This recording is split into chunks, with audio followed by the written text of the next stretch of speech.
uma aula particular, né? Deixa eu compartilhar a tela.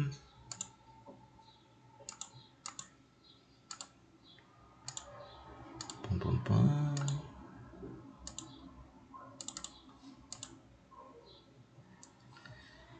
Vocês estão enxergando aí o PowerPoint?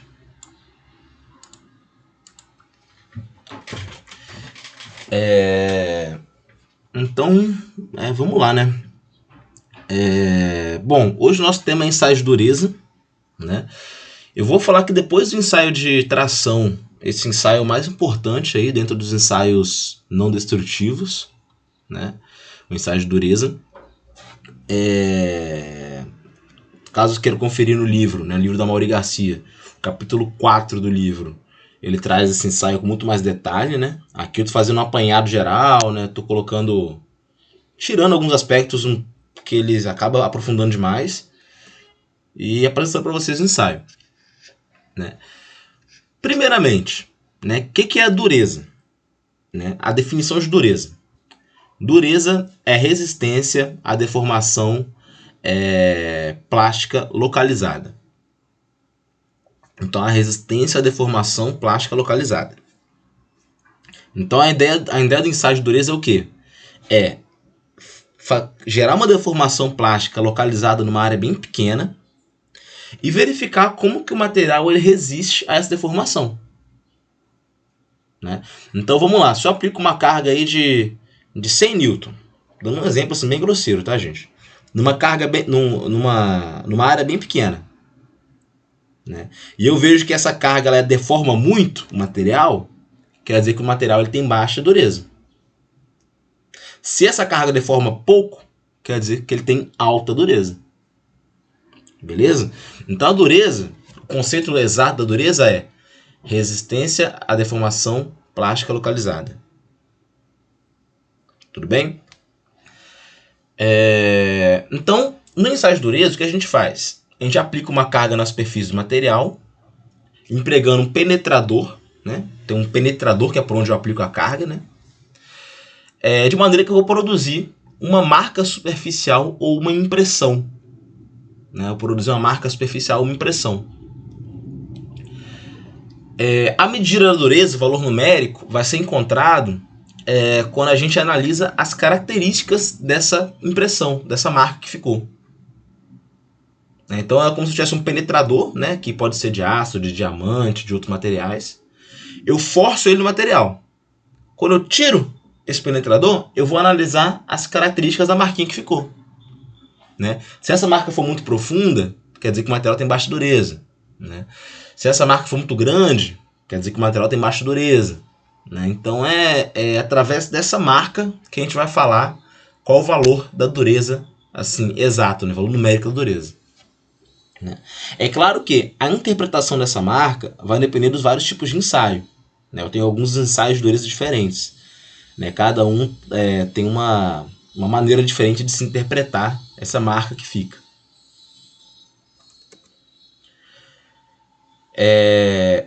Esse ensaio, como eu falei, ele é muito usado, né? Porque ele é muito simples de fazer. Ele é um ensaio rápido, simples, fácil, barato. No laboratório, se eu fico 2 minutos conversando com vocês, eu já ensino para vocês como é que faz. É bem simples mesmo. Algumas máquinas mais avançadas, é basicamente você posicionar a amostra. Você dá um play na máquina e ela vai te dar o resultado da dureza.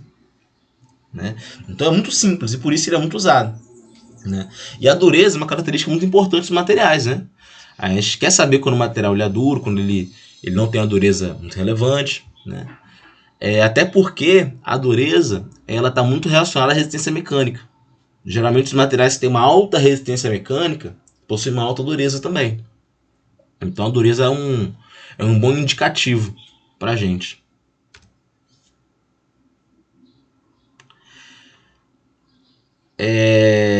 Obviamente, o resultado de dureza pode variar de acordo com o tratamento aplicado ao material.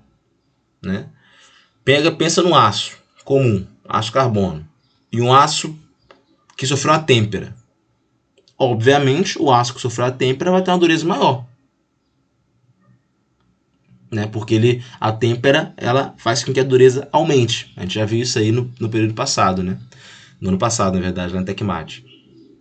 Então, alguns tratamentos fazem com que a dureza do material aumente. Tá bom?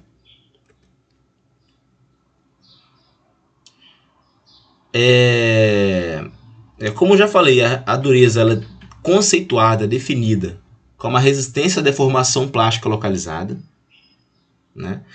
Essa deformação plástica localizada pode ser tanto feita através de um penetrador ou feita através de um risco, né? Tem algumas maneiras de se realizar essa deformação.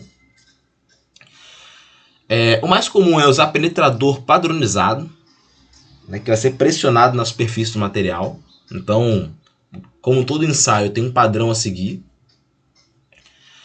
E a ideia sempre é se analisar a superfície, né, o que ficou resultante lá. Né? Então, dependendo do tipo de ensaio, a gente pode correlacionar a área da superfície, a profundidade, enfim, as características geométricas mesmo da marca que ficou.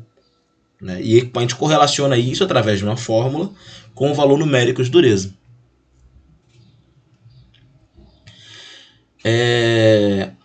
Nós podemos dividir o ensaio de dureza em 3 tipos: risco, rebote e penetração.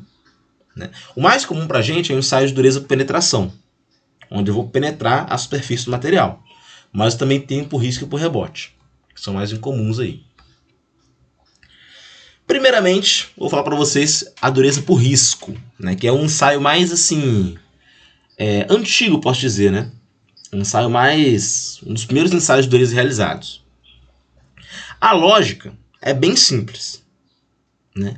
É verificar qual material risca qual, né? Quando você pega um lápis, por exemplo, e passa a ponta dele na parede, acho que esse exemplo vai ficar ruim, na verdade, né? Eu ia falar... Deixa eu pegar um outro exemplo aqui, gente. Você pega uma ponta de diamante, um anel de diamante, e passa na lataria de um carro. Obviamente, a lataria do carro vai ficar riscada. Isso por quê? Porque o diamante ele é mais duro que a lataria do carro. Né? Então, essa dureza por risco é basicamente riscar um material no outro, e aquele que riscar o outro vai ser o mais duro. Né? O diamante é um dos materiais mais duros que a gente conhece. Então, se eu pego o diamante e passo na panela, por exemplo, eu vou riscar a panela, porque o diamante é mais duro. Né? Então, aqui a lógica é qual material risca qual. Essa dureza por risco. É bem comparativo assim mesmo. Né? Por ser muito comparativo, por não ter um valor numérico assim, esse tipo de ensaio de dureza por risco não é muito usado para engenharia, né? Ou para mecânica, enfim. Não é muito usado em materiais metálicos também. Ele é mais usado quando a gente fala de rochas, né? De minerais. Né? Eu falo rochas assim, pedras mesmo, né? Pedras preciosas, enfim. Né? Eu tinha um colega que cursava geologia, e ele ficava extremamente irritado quando a gente falava pedra. Segundo ele, era rocha. Mas a ideia do ensaio de dureza por risco é fazer essa comparação mesmo, né, de qual material risca qual. E aí eu vou ter uma escala de dureza, né, que vai de 0 a 10. Né?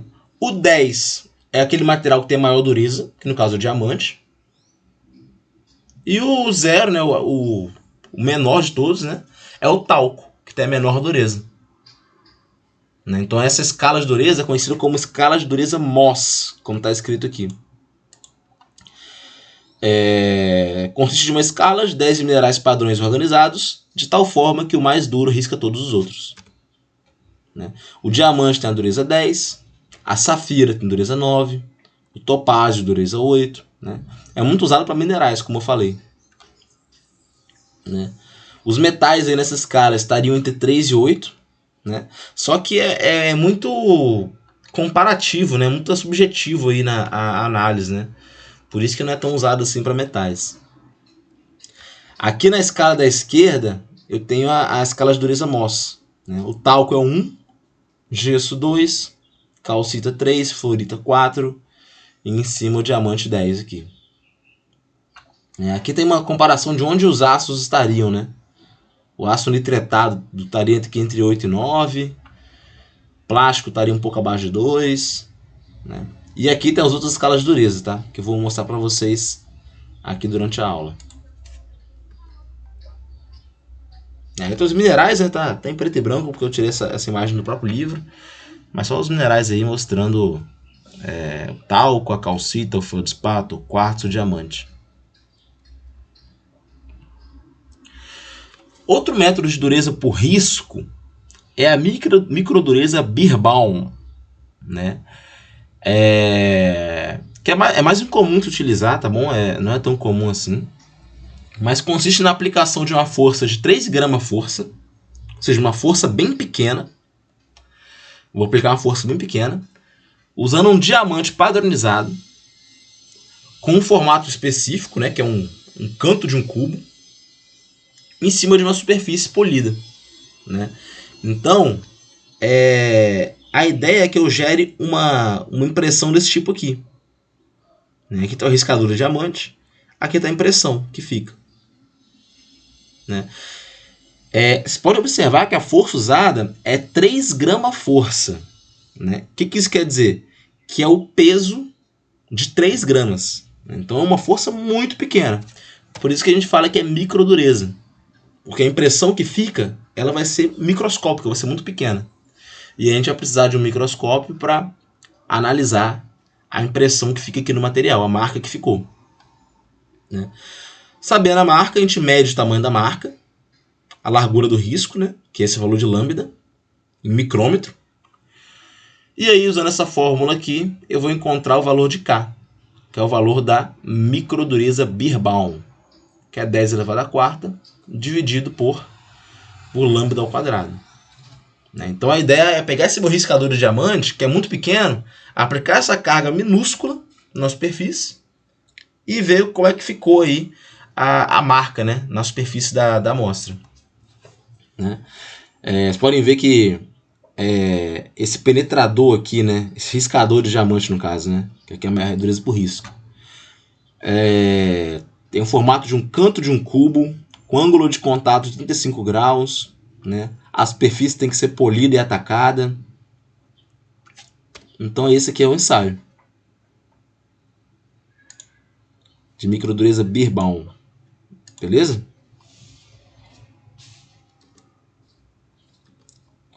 Então, dureza por risco, eu tenho essas duas. Eu tenho a escala Mohs, que é a escala mais comum, que é mais usada para minerais, e tem essa dureza Beerbaum, que é a microdureza.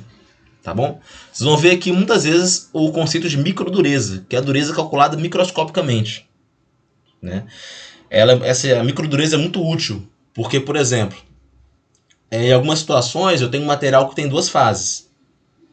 E aí eu posso avaliar a dureza individual de cada fase. Né? O aço, por exemplo, eu falei com vocês lá em Tecmate que o aço tem a austenita e tem a ferrita. Eu posso aplicar uma carga tão pequena e a impressão é tão pequenininha que eu consigo calcular separadamente a dureza da austenita e a dureza da ferrita. Né? Então é a microdureza que a gente fala. Até aqui alguma dúvida, gente?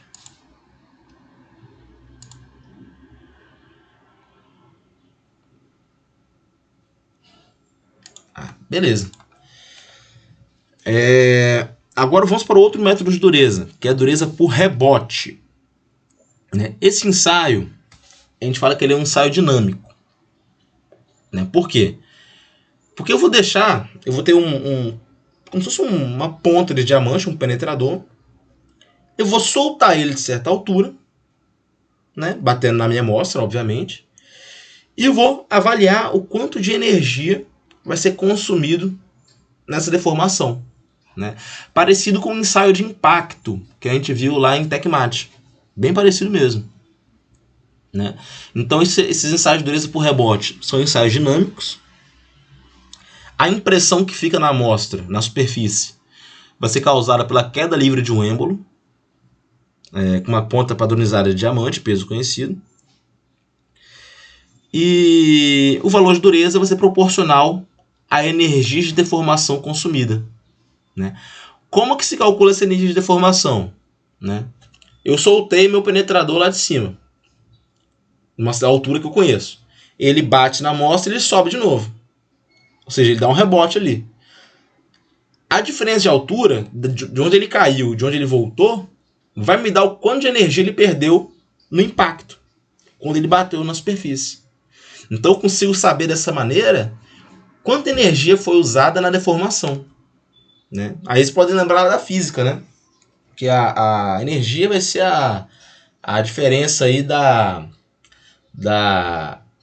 altura, né? Energia potencial gravitacional, mgh, tem o H inicial e H final. Posso botar mg delta H aí, né?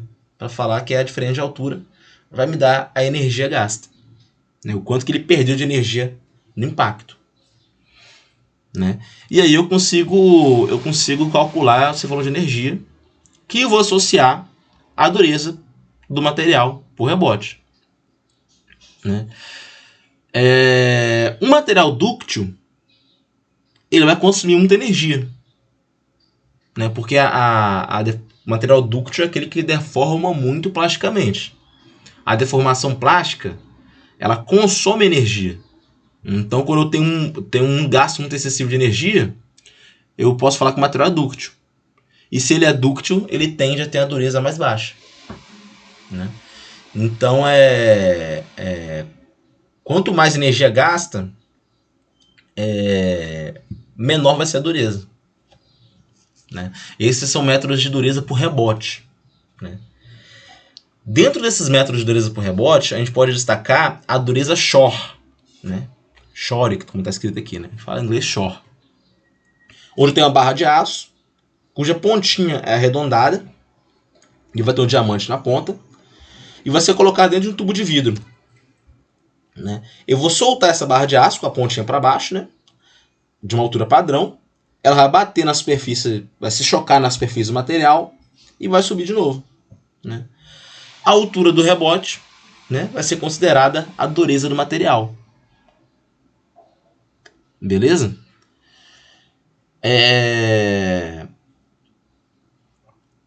Esse método é muito usado para determinar a dureza em materiais metálicos, né? Eu posso ter diferentes escalas dentro da dureza Shor, né? O equipamento da dureza Shor, ele é leve e portátil. Ele pode ser usado para peças grandes, né? Enfim, é um ensaio que ele pode ser bastante utilizado. Quando eu falo de escalas, gente, é porque os ensaios de dureza, eles, como o caso da dureza Shor, ele é dividido em escalas. Para materiais mais duros, eu utilizo uma escala. Para materiais menos duros, eu utilizo outra escala, né? É como se eu mudasse os parâmetros de ensaio, né? A escala A dá um ensaio, a escala B tem outros parâmetros, né? Mas o ensaio é o mesmo. Quando eu falo de parâmetro, é a altura inicial, é a carga aplicada, enfim.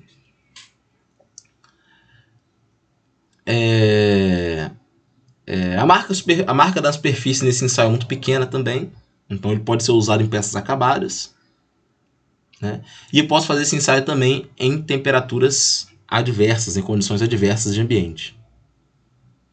Aqui está um ensaio da dureza Shor, né? Minha barra de aço, eu solto ela daqui de cima, a pontinha de diamante, vai bater e vai subir. O quanto que ela sobe vai me falar qual é a dureza do material, né? Eu já vou conhecer a massa da barra, a gravidade, tem tudo bem padronizado. E enfim, é um método aí de se calcular a dureza Shor, né? Aqui, ó, esse método da esquerda é a dureza Shor C, que é a escala C, e aqui na direita é a Shor D. Na prática o ensaio é o mesmo, né? Mas tem algumas pequenas diferenças aí em relação ao quanto que é medido. Para materiais metálicos, então, a gente tem a dureza Shor C e D, onde o valor máximo corresponde à altura alcançada com o rebote do êmbolo sobre a superfície de um aço. de aço ferramenta de alto carbono temperado, né, que está a norma.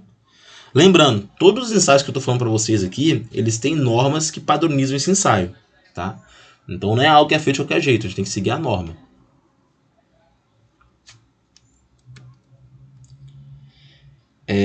Outra coisa que eu devia falar para vocês aqui é o seguinte, eu vou falar de vários ensaios de dureza para vocês, só que além desses todos que eu falar aqui, ainda tem vários outros ensaios, tá bom? Ainda tenho vários outros ensaios de dureza, tá? Eu vou falar para vocês apenas os principais, né? Porque se eu fosse falar todos, eu ia passar muitas aulas falando só de dureza, tá bom? Tem ensaios de dureza especial para polímero, especial para compósito, tem alguns ensaios de dureza que não são mais utilizados, né, que dão resultados imprecisos. Mas enfim. Aqui eu tenho a escala Shor-C, que ela é graduada entre 0 e 140, recomendada para materiais metálicos finos e com tratamentos superficiais, né? Aí o êmbolo tem esse diâmetro mostrado aqui, a massa tal, e é liberado dessa altura aqui, como mostrado aqui no slide. A escala Shor-D é basicamente a mesma coisa, só que ela vai ser graduada entre 0 e 120, é recomendada para materiais mais duros. Nessa escala, o êmbolo tem diâmetro de 7,94 milímetros, a massa é conhecida, 36 gramas, e é liberado de uma altura de 17,9 milímetros. Né? Então, como eu falei, os parâmetros de ensaio são um pouco... Eles são diferentes, mas o ensaio na prática é o mesmo. Né? E, obviamente, a gente não pode... Eu não posso fazer um ensaio com material usando Shor-C e vejo que deu 100. E outro com Shor-D e vejo que deu 100 também. Isso não quer dizer nada. Não quer dizer que um material é mais duro ou menos duro que o outro. Tá? A gente só compara a dureza dentro da própria escala. Shor-C só compara com Shor-C. Shor-D só compara com Shor-D. Obviamente, como vai ter um impacto ali nesse ensaio de dureza por rebote, é importante que a superfície do material esteja limpa e lisa e que o tubo de queda esteja realmente perpendicular à superfície. Ele vai cair na posição vertical. Ele não pode estar angulado, inclinado. Então vai ser perpendicular. Né? E é possível correlacionar a dureza Shor ao limite de resistência à tração em aços carbono, né? Como está mostrado aí. Vocês vão ver que vários desses ensaios de dureza eles podem ser utilizados, né, para se medir, por exemplo, tensão limite de escoamento, limite de resistência à tração e outros parâmetros interessantes. Né? A gente tem até algumas fórmulas aí, só que assim, não é recomendado que seja feito isso, tá bom? Porque, como vocês podem ver, essa comparação de dureza Shor com o limite de resistência aqui, além de ter uma faixa específica, só vale para aço carbono. Então é tudo muito específico aqui nesse caso. Né? O que eu falo para vocês é o seguinte: se vocês querem saber a tensão limite de escoamento de material, façam o ensaio de tração. Não vai querer fazer a dureza e depois calcular o limite de escoamento. Não. É melhor fazer um ensaio de tração logo. Tá? Que também é simples, né? Como a gente já viu, né? A gente já viu aqui no curso. Beleza? Alguma dúvida? Tranquilo? Show. Beleza. Então vamos aí para o ensaio de dureza Brinell, né? Que é o primeiro ensaio de dureza por penetração que a gente vai ver aqui. Né? Esse ensaio foi o primeiro ensaio de penetração padronizado e reconhecido industrialmente. Né? Ele foi criado por James Brinell em 1900. Então é algo que já vem de um tempo. Né? A ideia desse ensaio é bem simples. É comprimir uma esfera metálica padronizada na superfície de um material ensaiado. Então eu tenho um penetrador cuja ponta dele eu tenho uma esfera metálica padronizada. E eu vou forçar essa esfera na superfície. E quando eu tiro o penetrador, eu vou ter na superfície uma calota esférica. Né? E aí a dureza Brinell Como é que ela é calculada? Ela vai ser a razão entre a carga normal aplicada, que vai ser definido pela norma, e a área da superfície que ficou na amostra, né, após a retirada da força. Então, a dureza Brinell aqui, ela é calculada em relação à carga aplicada dividida pela área da superfície da impressão que ficou após a retirada da força. Então aqui, ó, como vocês podem ver na forma HB, que é Hardness Brinell, né? Hardness, que é dureza, tá, em inglês, vai ser a carga aplicada em Newton dividido pela área da calota que ficou aqui no corpo de prova, em milímetros quadrados. Né? Então o ensaio, gente, é só isso. Eu forçar esse penetrador na superfície, eu tiro esse penetrador, eu analiso a impressão que ficou na superfície. E aí eu vou calcular essa área, e usando a área da impressão que ficou, eu vou saber qual vai ser a dureza Brinell. Né? Aqui tem os parâmetros, né? A angulação aqui é de 136 graus, e eu vou ter uma profundidade aqui também, né? Que deve ser utilizada. Eu tenho que saber o diâmetro certo da esfera que vai penetrar, né? E o diâmetro que fica da impressão também. Né? Pegando essa equação aqui de carga em Newton dividido pela área da impressão em milímetros quadrados, a gente pode calcular assim, geometricamente a área da impressão, que é uma calota. A gente vai chegar nessa expressão aqui, que está aqui embaixo, como vocês podem ver. Onde HB, que vai ser a dureza, vai ser 0,102 vezes 2 vezes a carga dividido por π vezes dzão, que multiplica dzão, menos raiz de dzão ao quadrado, menos dzinho ao quadrado. Onde dzão é o diâmetro do penetrador, dzinho é o diâmetro médio da impressão. Tá? E o P é a carga em Newton. Né?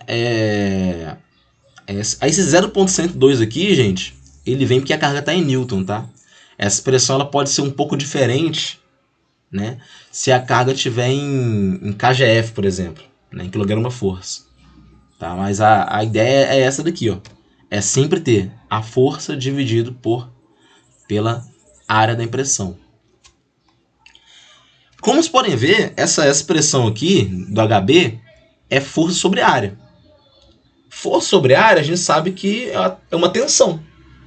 Né? A tensão. Força sobre área é uma tensão. Né? E aí a gente pode associar isso à dureza Brinell, né? Como ela pode ser entendida como uma tensão de certa forma, a gente pode associar a outras propriedades mecânicas, como tensão limite de escoamento, etc. Só que a gente não, eu recomendo que a gente não faça isso, tá? Recomendo, se quer calcular a dureza Brinell, faça o ensaio de dureza Brinell. Você quer saber a tensão limite de escoamento? Faça o ensaio de tração. São duas coisas diferentes.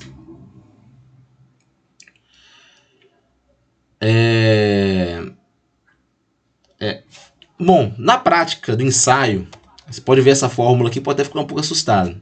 Só que na prática, eu não vou ter que aplicar a fórmula, né? Nas máquinas mais antigas, a gente só media o diâmetro da impressão e conferia numa tabela quanto que daria a dureza. Nas máquinas mais antigas. Né?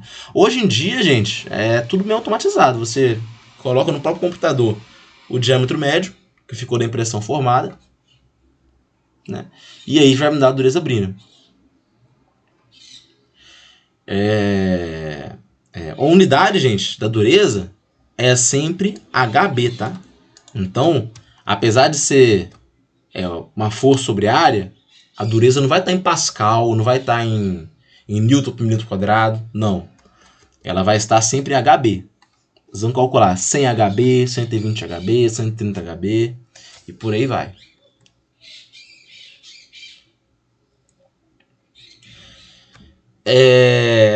É normal que a gente tenha a notação HBS e HBW também. Né? HBS é quando eu utilizo uma esfera de aço, e HBW é quando eu utilizo uma esfera de carboneto de tungstênio. Né? O S vem de steel, que é o aço. Né? Steel, em inglês, é aço. E o W vem do tungstênio, né? Que é o próprio símbolo do tungstênio na tabela periódica. Então, não tem muito mistério, não. A escolha do tipo de ensaio, do tipo de penetrador, né, a ser utilizado, né, tipo de esfera, aí, na verdade, vai depender da dureza do material. Né? Para materiais muito duros, é recomendado que utilize carboneto de tungstênio, que é muito duro. E para materiais mais com uma dureza menor, a gente pode usar uma esfera de aço. É muito importante a gente saber distinguir isso, tá bom, gente? Porque, por exemplo, a minha esfera de aço ela vai ter uma certa dureza. Se eu for medir, por exemplo, a dureza do diamante usando uma esfera de aço, na verdade eu vou estar deformando meu penetrador. Né? Ou seja, eu vou estar estragando minha máquina. Né? Então eu não posso usar uma esfera de aço em materiais muito duros. Eu tenho que usar materiais mais macios. Né? Então quando a gente vai fazer um ensaio, por exemplo, de um material que a gente não conhece direito, é recomendado que a gente use sempre a esfera mais dura. Né? O HBW aqui no caso, a de tungstênio.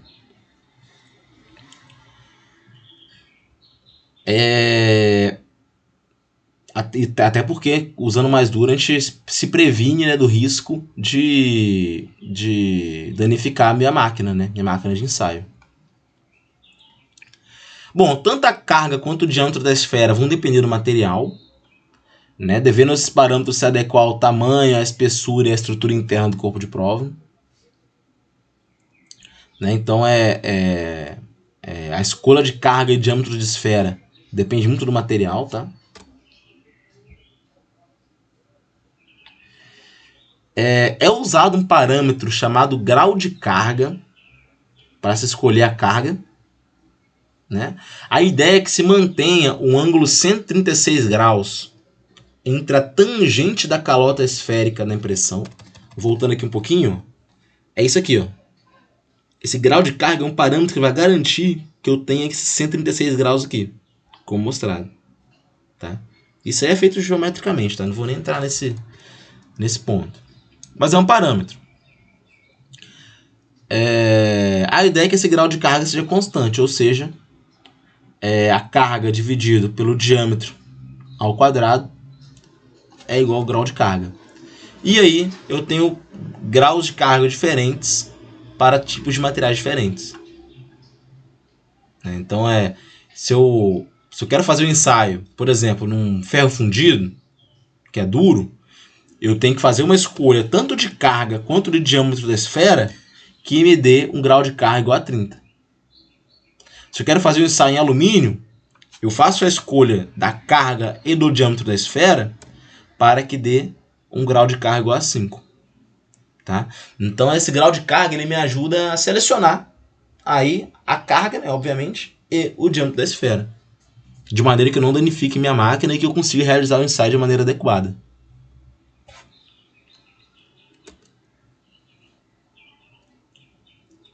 Aí tem as cargas recomendadas para diferentes esferas e constantes. Né? Então uma esfera de 10 milímetros. Para eu ter um grau de carga igual a 30, eu tenho que ter uma carga de 3.000 kgf. Né? Então uma esfera de 2 milímetros. Para se obter um grau de carga igual a 5, eu tenho que ter uma carga de 20 kgf. Né? E por aí vai. Tá? Aqui tem uma tabela que mostra. Né? Então basta a gente escolher o grau de carga usando uma tabela como essa. Depois a gente seleciona a carga ou o diâmetro da esfera e escolhe o outro. Né? Se a gente souber a carga, a gente escolhe o diâmetro da esfera. Se a gente souber o diâmetro da esfera, a gente encontra a carga. Esse é o grau de carga. Aqui tem algumas imagens, né? Agora trazendo um pouco mais para a realidade. Né? De esferas Brinell, para o ensaio, tem 10 mm, 5 mm, 2,5. Aqui é onde a esfera fica posicionada, né, na pontinha do penetrador, né, que é o penetrador, na verdade. Né? E aqui em C, essa imagem aqui embaixo, é a superfície do material que foi ensaiado. Né? Pode perceber que fica uma calota esférica mesmo na superfície. Né? Como mostrado aqui. Então o ensaio é isso, gente. Eu escolher a carga e o diâmetro, né? E o tipo de penetrador, né? Tipo de esfera, obviamente. Eu vou fazer com que essa esfera ela desça verticalmente, toque na superfície, deixando uma impressão. Né? Eu vou simplesmente usar uma lupa ou um microscópio e medir o diâmetro dessa impressão. Né? A ideia aqui é que se façam 2 medidas de diâmetro, né? Porque dependendo do material, a calota esférica pode não ser de fato perfeitamente circular. E fazendo essas 2 medidas de diâmetro, até voltar aqui para mostrar para vocês, ó, aqui na direita, como mostrou, calculou D1, calculou D2. Se for totalmente circular, né, D1 vai ser igual a D2, né, o diâmetro vai ser constante. Se não for, a gente calcula o diâmetro médio, que é a média de D1 e D2. Né? D1 mais D2 dividido por 2, como está mostrado aqui. Só que a gente tem que tomar cuidado para que um diâmetro não seja muito diferente do outro. Tá? A maior diferença admissível entre os diâmetros é 0,1 milímetro. Se for maior que isso, a gente tem que descartar essa penetração que a gente fez e realizar outra. Aqui eu tenho algumas informações adicionais sobre o ensaio. Devido ao tamanho da impressão formada, esse ensaio ele pode ser considerado destrutivo. Né? Esse ensaio Brinell, dureza Brinell, ele é aquele que deixa maiores marcas na superfície. Né? Quando eu falo maiores, não quer dizer que vão ser marcas muito grandes, tá? Mas vai ser aí até assim, mais ou menos uns 5 centímetros. Né? Então, dependendo da situação que o material vai ser empregado, essas marcas podem impedir que esse material seja utilizado. Então, esse ensaio pode ser considerado destrutivo.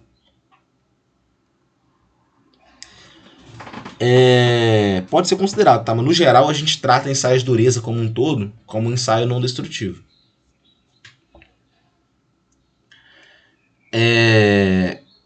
O penetrador ele deve ser polido, né, e isento de defeitos superficiais.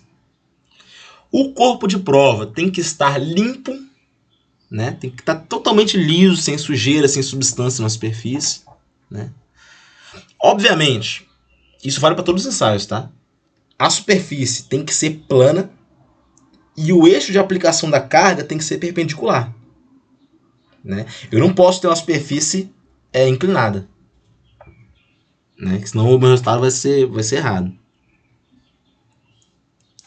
Né? E tem que ser bem apoiada. Né? Não adianta eu ter uma superfície que quando eu aplico a força, ela começa a descer para baixo. Né? A amostra, por exemplo. Não, ela tem que estar bem presa ali.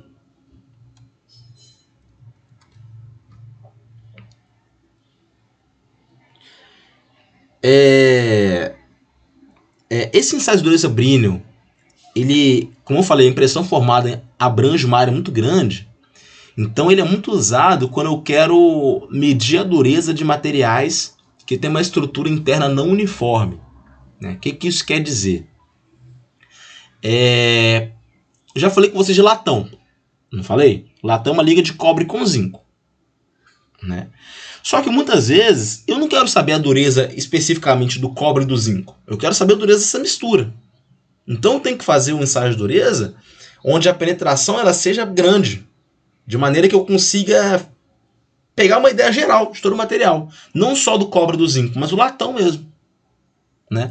Então, quando tem essa estrutura interna não uniforme, a dureza Brinell é muito usada. Tá bom?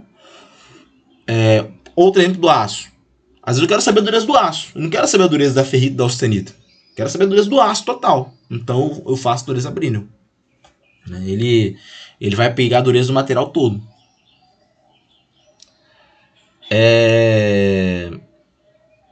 O grande tamanho da impressão pode limitar o uso em peças pequenas. Tá bom? A impressão muito grande pode limitar o uso em peças muito pequenas. O ensaio de dureza Brinell não é adequado para caracterizar peças que tenham sofrido tratamento superficial, né? Então ele não é adequado para caracterizar essas peças. Por que isso? Porque a impressão ela é grande, ela é robusta. Os tratamentos superficiais, a gente já viu lá em TechMat, né? Eles têm a intenção de deixar só a superfície dura, né? Só que a dureza Brinell, ela pega a superfície e pega mais o interior também da peça. Então eu não vou estar analisando só a superfície, né? E vou estar ultrapassando essa camada tratada, né, endurecida, e vou gerar um resultado que ele é incerto, né? Então ele não é adequado para peças que sofreram tratamento superficial. Outra recomendação é que, obviamente, tá, gente? Quando a gente vai fazer um ensaio de dureza como esse, eu não vou fazer uma penetração, analisar aquela penetração e acabou. Medir a dureza do material. Não. Eu tenho que fazer várias para ter uma estatística boa. Por isso que lá no início do curso eu falei um pouquinho de estatística para vocês, né? Você não vai fazer uma dureza, uma penetração, média dureza e acabou. A dureza daquele material é essa. Não. Vocês vão fazer, sei lá, 50 penetrações, e aí vão calcular 50 valores de dureza, vão calcular a média, calcular uma incerteza, para aí sim me dar um resultado confiável, né? Então, como vão ser feitas várias penetrações, né, eu devo tomar cuidado para que eu não faça uma penetração muito do lado da outra, né? O ideal é que tenha uma diferença aí de mais ou menos aí 3 vezes, 3 penetrações de diferença aí de uma para outra, né? Por que isso? Porque a penetração, a deformação causada, ela gera uma deformação ali em volta, né, da penetração, né? A carga gera uma deformação ali em volta. E isso pode afetar o resultado da penetração que está do lado. Então é ideal que tenha uma distância entre as penetrações, né, entre as impressões. E também eu tenho que evitar fazer esse ensaio muito próximo da borda do corpo de prova, né? Tem que ter uma distância aí para as bordas, né, do corpo de prova. As bordas são regiões mais irregulares, né? Aí tem algumas recomendações aí, né, de acordo com a ABNT e com a STM, na distância entre os centros, distâncias para a borda, uma espessura mínima também da peça, né? Se a peça for muito fina, pode ser que o penetrador ele perfure a peça, né? Então tem uma espessura mínima aí em relação à profundidade da calota. Eu posso fazer esse ensaio também em superfícies cilíndricas, né? Superfícies assim que não são planas, né? Que tem uma certa curvatura. Só que isso aí requer uma certa compensação, tá? Então não é tão recomendado assim. Como está mostrado aqui na direita, nessa imagem aqui, né? Fazendo em cima de um cilindro, né? Então é indesejado, mas dá para fazer.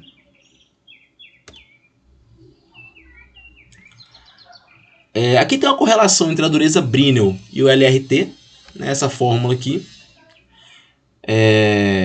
que dá para calcular, né? Esse alfa é uma constante experimental. Então é possível converter a dureza Brinell em limite de resistência à tração, né? Isso pode ser útil, mas como eu falei, não é muito recomendado. Como eu falei também, esse tipo de conversão de dureza Brinell em LRT é uma metodologia muito limitada, né? Por exemplo, se a dureza Brinell for maior que 380, não pode ser aplicado. Os valores obtidos são valores muito aproximados, né? Então é muito limitado esse tipo de análise, né? Esse tipo de conversão, né? Aqui, ó, só vale para esse que, na verdade, ó, a dureza Brinell, né? Eu tenho valores de alfa diferentes para cada tipo de material. Então essa correlação aqui, ela não vale para todos os materiais também, né? Enfim, aí como está mostrado aí para vocês.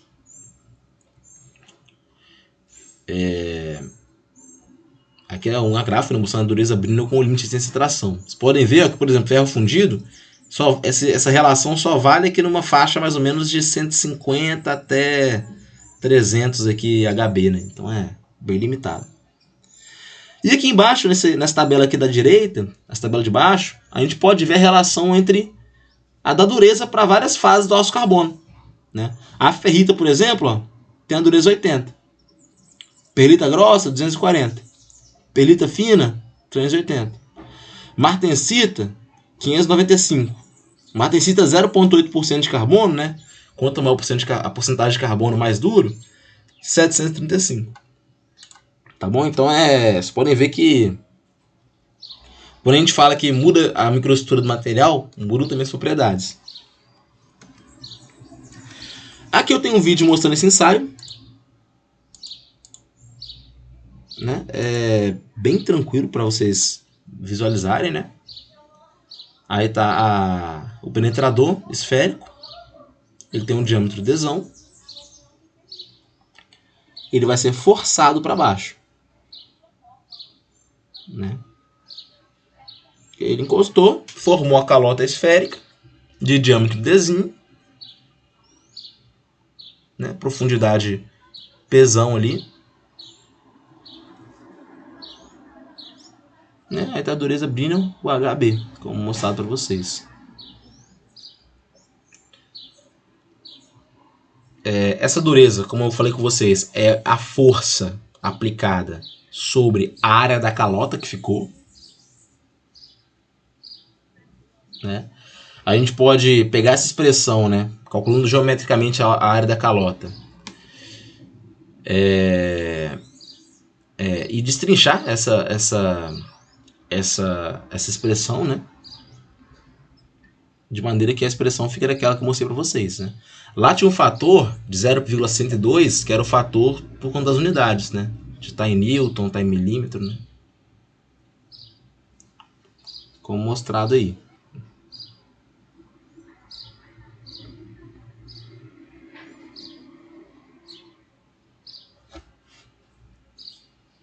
Aí tá a penetração. Deixa eu adiantar um pouquinho aqui esse vídeo. Aqui ele vai fazer o ensaio de verdade. Tem as amostrinhas,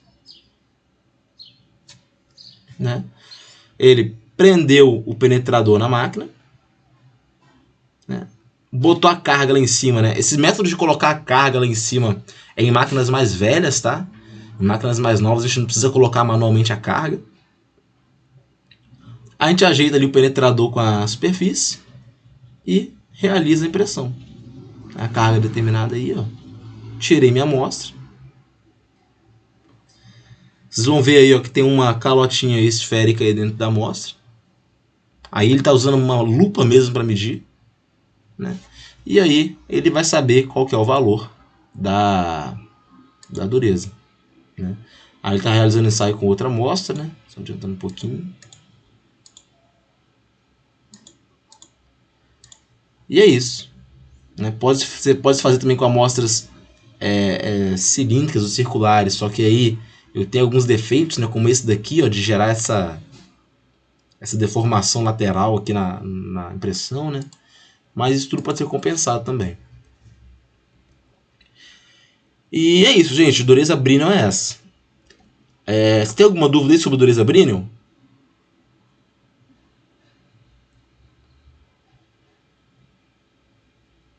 Tudo certo? Eu já tinha falado desse ensaio antes lá em TechMat, bem rapidamente, né? Mas agora, como vocês podem ver, eu destrinchei um pouco mais. Pessoal, eu vou parar por aqui a aula, porque se eu começar agora eu vou até muito mais tarde falando de dureza Rockwell, né? Dureza Rockwell, como vocês podem ver, é bastante coisa. Então eu vou, na semana que vem, eu vou finalizar a parte de dureza, tá? Com vocês. E aí essa aula de dureza, como é uma aula mais longa, eu separei em duas para ficar bem tranquilo e bem suave pra gente. Eu vou fechar aqui a gravação.